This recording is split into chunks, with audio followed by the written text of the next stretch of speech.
Assalamualaikum warahmatullahi wabarakatuh. Perkenalkan, saya Nandro Vian dari kelas 11 IPS. Pada kali ini saya akan menyampaikan atau memberikan jawaban tentang yang sudah diberikan pertanyaan oleh pemirsa, yaitu saya akan menjawab pertanyaan yang nomor 1 tentang dengan pemahaman geografi yang ada, bagaimana bisa berkontribusi dalam pembangunan.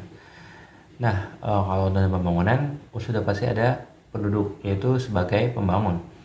Mungkin kita bisa berkontribusi dalam hal masalah yang mengedukasi masalah mengedukasi masyarakat untuk menyelesaikan masalahnya.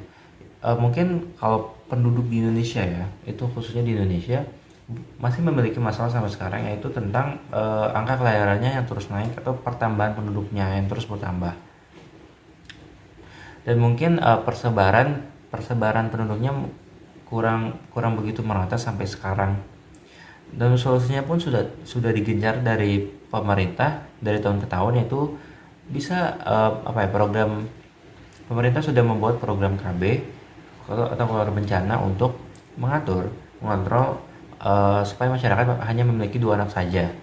Dan mungkin bisa juga transmigrasi, yaitu pindah dari satu tempat ke tempat lain supaya persebaran penduduknya lebih merata. Nah, yang kedua itu kita bisa berkontribusi dalam bisa melihat regulasi, mengkritisi regulasi yang sudah dibuat oleh pemerintah. Mungkin salah satunya kalau di sekitar saya itu penggusuran rumah di bantaran Kali Ciliwung. Karena di dekat saya ada bantaran Kali Ciliwung, otomatis semuanya digusur semua dan sekarang sudah menjadi jalanan.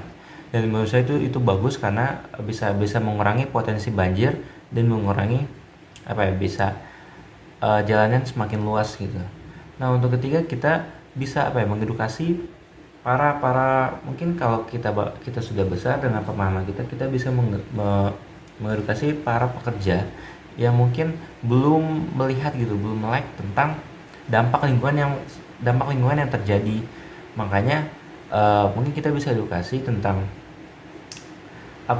supaya mereka tuh melek dengan dampak lingkungan, harus gimana. Jadi kalau mau bangun ini harus gimana, harus mempertimbangkan dampak lingkungannya. Jangan sampai rumahnya udah dibangun tapi tanahnya ambles atau gimana. Jadi itu harus dipertimbangkan.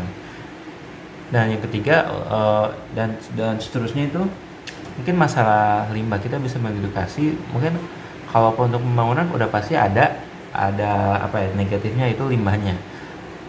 Kita juga bisa edukasi dengan pemahaman kita kalau untuk limbah jangan sampailah dibuang kemana-mana gitu sembarangan. Jangan sampai buang di sungai atau buang di mana.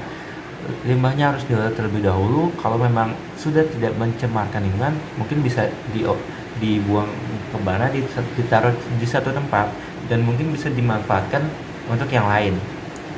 Mungkin segitu saja kontribusinya dalam pembangunan, yaitu kita bisa mengedukasi dan juga bisa melihat, mengkritisi regulasi, ya bisa untuk pembangunan. Terima kasih.